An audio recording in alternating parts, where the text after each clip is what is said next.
Hello students. आज के class में हम लोग डिस्कस करने वाले हैं ग्रुपिंग ऑफ इंडक्टेंसेस और यह चैप्टर इलेक्ट्रोमैग्नेटिक इंडक्शन का ही पार्ट है। अगर आप अपने एनसीईआरटी बुक में देखेंगे तो यह आपको दिखाई पड़ेगा, but there is a star mark. Star mark कहने का मतलब है कि यह आपके सिलेबस में नहीं है, बट यू मस्ट नो, आपको जानना चाहिए। काफ़ी इजी है, आसान है, आने वाले कम्पिटिटिव एग्जाम में आपको ज़रूरत पड़ सकती है। सो लेटेस्ट स्टडी। अब मैं यहाँ पर डिस्कशन स्टार्ट करता हूँ कि देखिए हम आज क्या करने वाले हैं। आप डायग्राम देख करके कुछ आपके दिमाग में कुछ एक जनरल आइडिया सेट हो गया होगा। हमें ग्रुपिंग करना है। We are going to group inductors. यहाँ आप देख पा रहे हैं दो इंडक्टर्स L1 L2, और यहाँ पर भी आप उस ढंग से देख पा रहे हैं। तो इस टॉपिक में दो पार्ट है। सबसे पहले हम लोग इंडक्टेंसेस इन सीरीज पर डिस्कशन करेंगे। देख पा रहे हैं दो इंडक्टर्स L1 L2 सीरीज में है, L1 L2 सीरीज में है, ये सब चीज़ आप जानते हैं। और हमारा एम है to find the equivalent inductances of this combination. तो फर्स्ट ऑफ ऑल मैं डिस्कशन ब्रीफली स्टार्ट करता हूँ कि आज हम लोग क्या करेंगे। आपके दिमाग में आइडिया सेट हो गया है कि हमें यह जो L1 L2 है, साथ साथ यहाँ पर म्यूचुअल इंडक्टेंस भी हो रहा है। तो म्यूचुअल इंडक्शन को भी हमें दिखलाना है, सेल्फ इंडक्शन को भी दिखलाना है, और इफेक्टिव, यस राइट, इफेक्टिव जो सेल्फ इंडक्टेंस है उसका वैल्यू क्या होगा, उस LEQ को हमें फाइंड करना है। तो सबसे पहले हम लोग बात करते हैं इस लेफ्ट हैंड वाले में क्या हो रहा है। तो आप देख पा रहे हैं जो करंट का फ्लो है स्टार्टिंग से इस तरह से हो रहा है, ये कॉइल बना हुआ है, फिर इसको थोड़ा सेपरेट कर दिया गया। अब जब कॉइल इस तरह से पास हो रहा है तो क्या होता है आपको मालूम है, एक सोलेनोइड के जैसा ये बिहेव कर रहा है। एक एंड में नॉर्थ पोल होगा, एक एंड में साउथ पोल होगा, ये ऑब्वियस है, होना ही है, ये सभी जानते हैं। अब आगे बढ़ करके इसको थोड़ा सेपरेशन के बाद फिर से एक सोलेनोइड शेप दिया गया है, और इनका भी अपना कॉरस्पॉन्डिंग साउथ पोल और नॉर्थ पोल बनेगा। ये प्रॉपर्टी आपको समझ में आना चाहिए।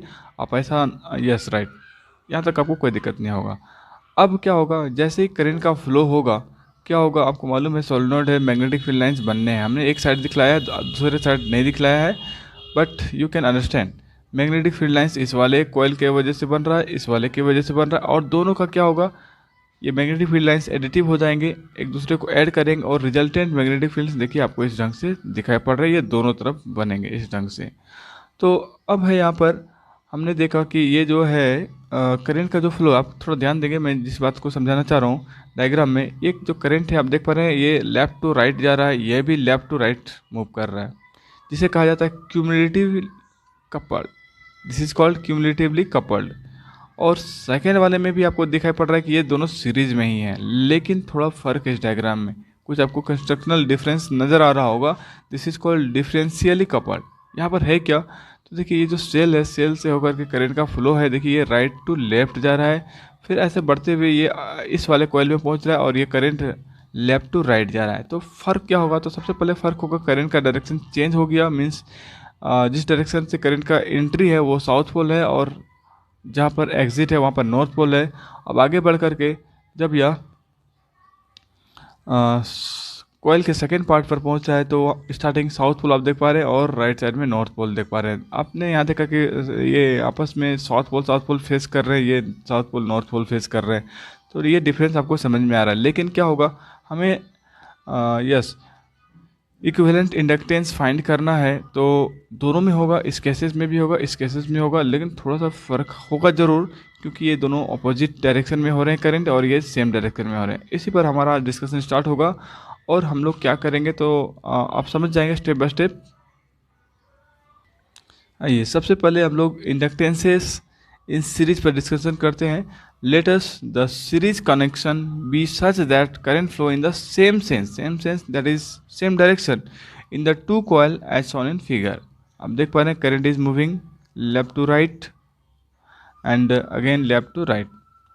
अब आपको क्या करना है, हमारा जो कॉन्सेप्ट है, हम लोग हमें मालूम है दो कॉइल है, एक सर्किट, अगर आप इसे क्लोज करें तो आपको एक सर्किट में दो इंडक्टर दिखाई पड़ेंगे, और इनका अपना जो ईएमएफ होगा वह अलग होगा, और इन वाले का अलग होगा। सीरीज का जो कॉन्सेप्ट हम लोगों ने ऑलरेडी पढ़ा है, हमें मालूम है सीरीज में इनका ईएमएफ एक सेपरेट होगा, जिसे E1 मान लिया गया है, और सेकेंड वाले को ओके राइट।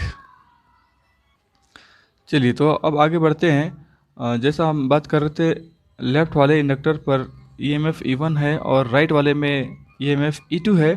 हमें क्या करना होगा, E1 फाइंड करना होगा, E2 फाइंड करना होगा, और इन दोनों का जो इक्विवेलेंट ईएमएफ है वह ई इक्विवेलेंट है। जैसा कि हम लोग ऑलरेडी ऐसा कई सारे प्रूफ्स कर चुके हैं इक्विवेलेंट रेजिस्टेंस वगैरह फाइंड करने में, तो वही कॉन्सेप्ट हम लोग आज यहाँ पर यूज करेंगे। आप याद करिए इक्विवेलेंट रेजिस्टेंसेस में हम लोग कुछ ऐसा ही करते थे, और एक रेजिस्टेंस यहाँ होता था, एक यहाँ होता था, दोनों का पोटेंशियल अलग अलग होता था, और हम लोग V equal to V1 plus V2 ऐसा करके वहाँ पर प्रूव करते थे। सेम यहाँ पर ईएमएफ के रिस्पेक्ट पर हम लोग बात कर रहे हैं। एक पर है ईएमएफ E1, दूसरा है E2, and equivalent E equivalent, that is E equivalent is equal to E1 plus E2, और यही आप काम करेंगे, सभी का वैल्यू सेपरेटली पुट करेंगे, आपको आंसर मिल जाएगा। आइए आगे हम लोग बात करते हैं।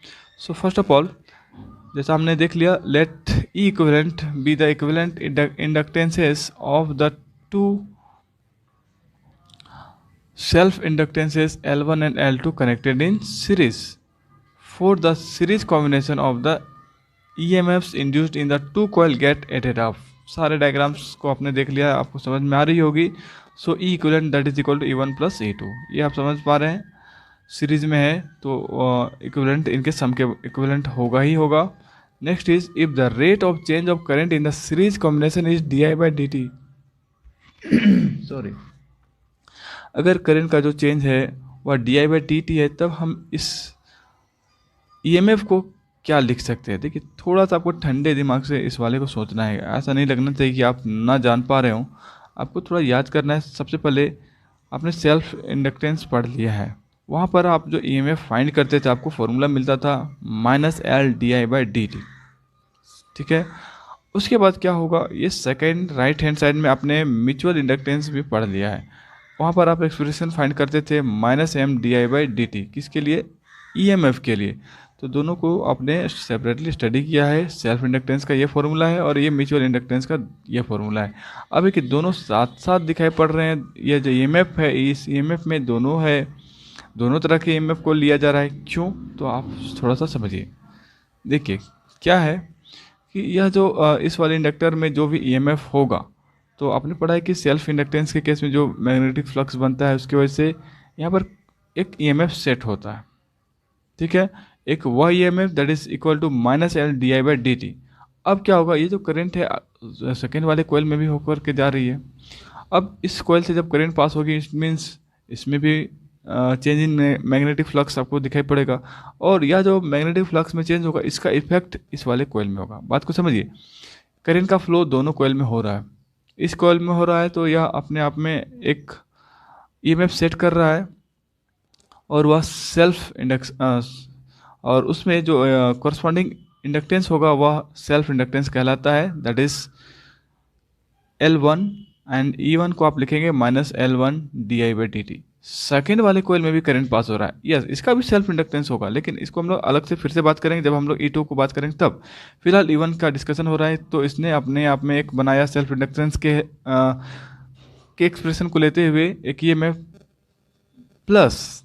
अब इसका जो मैग्नेटिक फ्लक्स है वो तो इधर से भी पास होगा, काफ़ी दूर से, इस वाले का इसमें भी जाएगा और इस वाले का भी फ्लक्स इसमें भी जाएगा, तो राइट साइड वाले का फ्लक्स ऐसे होकर के भी पास होगा, क्योंकि ये सोलेनॉइड है, एक कॉइल है, इंडक्टर है फिलहाल, तो वो तो पास होना ही है। अब क्या होगा, क्या जैसा कि हम लोगों ने म्यूचुअल इंडक्टेंस में पढ़ा है कि एक प्राइमरी होता है, एक सेकेंडरी होता है। इस केस में ये हमारा सपोज प्राइमरी है और ये सेकेंडरी है, इस प्राइमरी ने सेकेंडरी को एक म्यूचुअल इंडक्टेंस प्रोवाइड किया, म्यूचुअल इंडक्शन किया इसको, तो उसका जो एक्सप्रेशन हमने आपने पढ़ा था वो याद करिए, EMF that is equal to -M di/dt।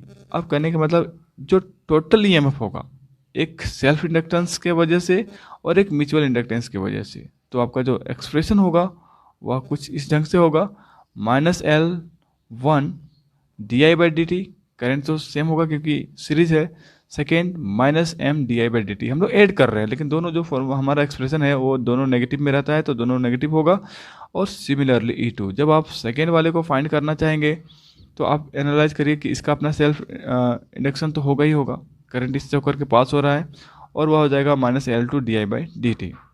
और इस वाले की वजह से अगर आप इसको प्राइमरी इस बार मान लीजिए और इसको सेकेंडरी, तो इस वाले का फ्लक्स यहाँ पर पास होगा, जिसकी वजह से यहाँ पर म्यूचुअल इंडक्शन भी होगा, और उसका एक्सप्रेशन होगा -M di/dt।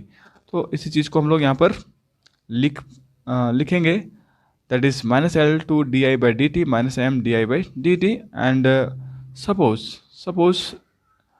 the equivalent EMF is equivalent, जैसा कि हम लोगों ने ऑलरेडी यहाँ पर कंसिडर कर रखा है। तब क्या होगा कि इनका जो corresponding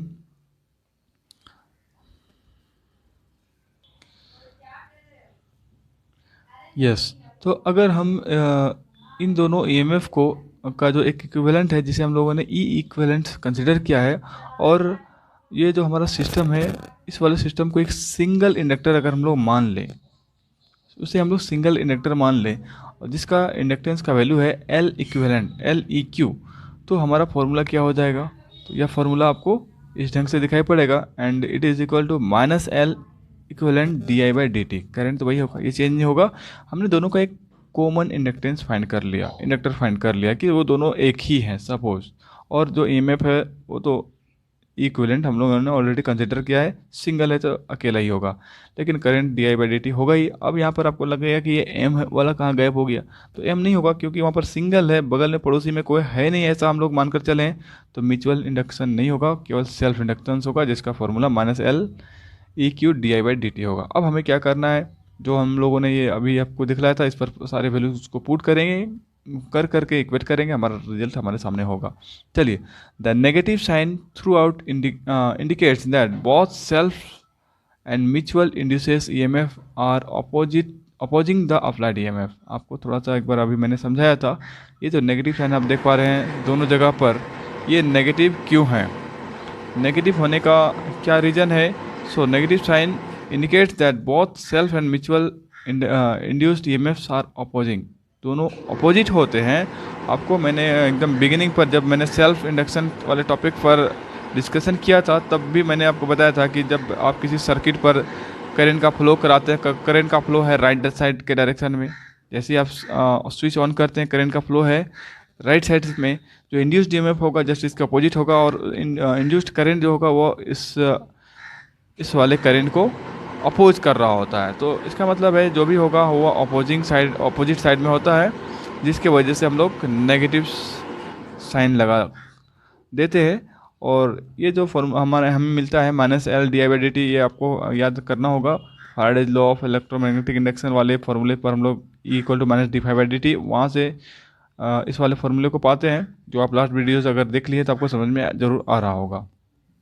okay, now equate, put the values corresponding values of E equivalent E1 plus E2 and equate। सारे वैल्यूज़ को हम लोग यहाँ से पुट करेंगे, E1 को इस पार्ट से, E2 E equivalent right hand side जो भी आप वैल्यूज़ देख पा रहे हैं सारे को आप पुट करिए, तो आपको देखिए यहीं से आप समझ पाएंगे क्या क्या आपका कॉमन है। इन सारे को जोड़ना है, सभी में माइनस है, इस माइनस को बाहर निकाल सकते हैं, ये ऐड हो जाएगा, और ये माइनस वाला अकेला है तो सारे में माइनस आपस में कैंसिल होकर के ख़त्म, और DI बाई dt सभी जगह दिखाई पड़ रहा है, ये सारे आपस में कैंसिल होकर के ख़त्म हो जाएंगे। तो सारे को सपोज मैंने कॉमन ले लिया, क्या क्या कॉमन, एक माइनस कॉमन और एक DI बाई dt, ये कॉमन हो गया, ये DI by dt right side, DI by dt left side, सब कैंसिल हो गया, ये दोनों माइनस माइनस, ये माइनस कैंसिल। आपका जो रिजल्ट है आपके सामने है, L equivalent that is equal to L1 plus L2 plus 2M, where L1 is the inductance of first inductor, L2 is the inductance of second inductor, and M is the mutual inductance of the mutual induction। देखिए यहाँ पर आपको थोड़ा सा मैं आपको discussion करूँगा, आपके दिमाग में ज़रूर आ रहा होगा कि ये जो M है इसको मैंने M1 नहीं लिया, इसको मैंने M2 नहीं लिया। तो आपको मैं थोड़ा सा समझा देता हूँ कि देखिए क्या है, आप याद करिए जब आपने पढ़ा था mutual induction of two coils, तो उस वक्त आप याद करिए mutual inductance of solenoids whose axis is common. तो उस वाले टॉपिक में हमने आपको बतलाया था कि जो फॉर्मूला आता है, या फिर सिंपली आप इसके फॉर्मूले पर जाइए म्यूचुअल इंडक्शन का, तो आपको मिलेगा mu naught N1 N2, that is the number of turns of first coil and second coil, N1 N2 L by A। तो आपको समझ में आ रहा होगा कि जब आप M12 फाइंड करते हैं, मतलब इसके वजह से इसमें इंडक्शन और इसके वजह से इसमें इंडक्शन, तो M12 का जो फॉर्मूला आता है वह M21 का भी होता है। आप थोड़ा सा पीछे वाले वीडियो में जाएंगे तो आपको एकदम क्लियरली समझ में आ जाएगा कि एक प्राइमरी होता है, एक सेकेंडरी होता है। प्राइमरी ने सेकेंडरी पर जो म्यूचुअल इंडक्शन प्रोवाइड किया, और सेकेंडरी ने प्राइमरी पर जो म्यूचुअल इंडक्शन प्रोवाइड किया वह दोनों का जो एक्सप्रेशन होता है वो सेम होता है, इसलिए हम लोग M1 M2 नहीं मानेंगे, जबकि L1 L2 में हमें सेपरेट जरूर करना होगा, क्योंकि इनका जो नंबर ऑफ टर्न्स अलग हो सकता है, ये नंबर ऑफ टर्न्स अलग हो सकता है, और जो इनका फैक्टर है वो वेरी करेगा। और इंडक्शन के फॉर्मूले को हम लोगों ने पढ़ा था, और केस था सोलेनोइड का, self inductance of a long solenoid. वहाँ पर आपको जो फॉर्मूला मिला था आप याद करिए, mu not an square A by L, mu not an square A by L. Mu naught तो ठीक है, लेकिन ये जो एन है अगर आप इसकी बात करेंगे तो नंबर ऑफ टर्न्स इसका अलग हो सकता है, ये N1 है, अगर इसकी बात करेंगे तो ये अलग है। तो उसमें आपको N1 N2 म्यूचुअल इंडक्शन के जैसा नहीं है, तो आप इसे सेपरेट लेंगे, सेपरेट लेना ही पड़ेगा। L1 L2 अलग दिखाई पड़ेगा, लेकिन म्यूचुअल इंडक्शन आपको अलग दिखाई नहीं पड़ेगा, दोनों का जो एक्सप्रेशन होता है सेम होता है, इसलिए हमने यहाँ पर M1 M2 नहीं लिखा है। ये आपको समझ में आ गई। चलिए, तो इस तरह से हमारा पूरा ये टॉपिक ख़त्म होता है। चलिए, थैंक यू। यस, तो आइए हम लोग आगे बढ़ते हैं। इंडक्टेंस इन सीरीज़ में हम लोग सेकेंड टाइप वाले कॉम्बिनेशन पर डिस्कशन करेंगे। यहाँ पर जैसा कि मैंने आपको दिखलाया था कि इस वाले में जो करंट है लेफ़्ट टू राइट, और ये जो ऐसा इसका सर्किट बनाया गया है, यहाँ पर आप करंट का फ्लो देख पा रहे हैं, इस कॉइल में राइट टू लेफ़्ट फ्लो हो रहा है। तो ऑब्वियस है इनका जो फ्लक्स है, ये जो पोलैरिटी है, लेफ़्ट साउथ नॉर्थ ऐसा बनेगा, और इधर पर साउथ राइट होगा और नॉर्थ इधर होगा। तो नॉर्थ नॉर्थ सामने हो रहे हैं, अपोजिट है, करंट का डायरेक्शन भी आप अपोजिट देख पा रहे हैं। तो इन पर फिलहाल हमें करना क्या है, तो हमें इंडक्टेंस इन सीरीज में इंडक्टेंस का वैल्यू इक्विवेलेंटली फाइंड करना है। What is the L equivalent in the given circuit. तो पिछले वाले के कंपेयर में और इस वाले कंपेयर में जो आपका कॉन्सेप्ट है एकदम सेम चलेगा, सिर्फ डायरेक्शन में फ़र्क होगा, क्योंकि ये अपोजिट हो गया। ये जहाँ जहाँ आपको अपोजिट हुआ है क्या कर रहा होगा मैं आपको समझाता हूँ। जैसे आप इस वाले का EMF फाइंड करना चाहते हैं, एक टोटल EMF क्या होगा, इसको आप ई इक्विवेलेंट मानिए, इस वाले का आप E1 कहिए, इस वाले को E2 कहिए। ये जब आप E1 फाइंड करेंगे तो आप सेल्फ इंडक्टेंस की वजह से that is equal to -L1 di/dt। Mutual induction आपको कहाँ से मिलेगा, यहाँ से।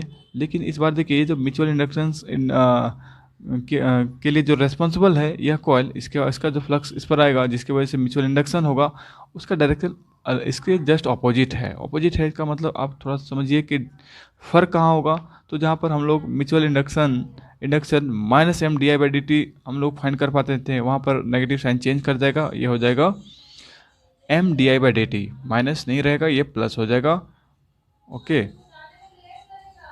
ठीक है।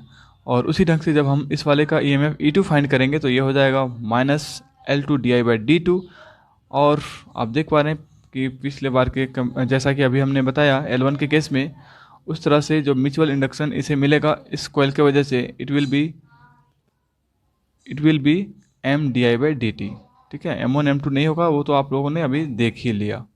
Okay right. अब हमें क्या करना है, तो सिंपली E1 फाइंड करिए, -L1 di/dt, इसे प्लस रखेंगे क्योंकि ये डायरेक्शन चेंज हो गया। पिछले वाले में देखिए दोनों का डायरेक्शन सेम था, लेफ्ट टू राइट था, इस बार एक लेफ्ट टू राइट है और एक राइट टू लेफ्ट है। हमने कन्फिग्रेशन को थोड़ा चेंज किया जिसकी वजह से। Okay all right. उसी तरह से E2 को भी हम लोग फाइंड कर सकते हैं, और हमें मालूम है क्या करना है, इक्विवेलेंट हम लोग करेंगे E1 + E2। फॉर्मूला आप बैठाते जाइए जो आपको यहाँ पर दिखाई पड़ रहा है, और आपको उस वाले में याद करिए माइनस और di/dt कॉमन होगा, और जो भी अंदर बच रहे हैं उसे आप ब्रैकेट में रखेंगे। और इस इक्विवेलेंट का वैल्यू के लिए हमने आपको अभी थोड़ी देर पहले बतलाया था कि आप इसे सिंगल इंडक्टर समझिए, और जिसका इंडक्टेंस का जो वैल्यू होगा उसे आप L इक्विवेलेंट समझिए। और करंट तो सीरीज ही है दोनों में, और उसके अकॉर्डिंग EMF का जो वैल्यू होगा वह -L इक्विवेलेंट di/dt होगा। इस वाले वैल्यू को आप कहाँ बैठाएंगे, यहाँ पर, और इस वाले को तो ऑलरेडी पुट कर दिया गया है। आप इसे कंपेयर करिए, di/dt cancel, minus minus cancel, जो फाइनल फार्मूला है वो आपके सामने है, that is equal to L1 + L2 - 2m। फर्क क्या है इस वाले में, जो पहले प्लस था अभी इस वक्त माइनस हो गया। तो ऑल ओवर आपको थोड़ा सा ध्यान रखना है कि आपके CBSE सिलेबस में नहीं है, लेकिन कोई प्रॉब्लम नहीं, आप इस फॉर्मूले को याद रखिए, कॉम्पिटिटिव व्यू से काम आएगा, न्यूमेरिकल सॉल्व करने में काम आएगा, और बहुत टफ है ऐसा कोई बात नहीं है। सीरीज में आपको तो याद रहता है, रेजिस्टेंस वाला R1 R2 करते हैं, एक बगल में म्यूचुअल इंडक्टेंस का भी केस यहाँ हो रहा है, तो आप +2m कर दीजिए, सेम डायरेक्शन में जब करंट होगा तब, और अपोजिट में होगा तो -2 एम कर देंगे। ठीक है, तो आगे हम लोग आज के टॉपिक में इतना ही।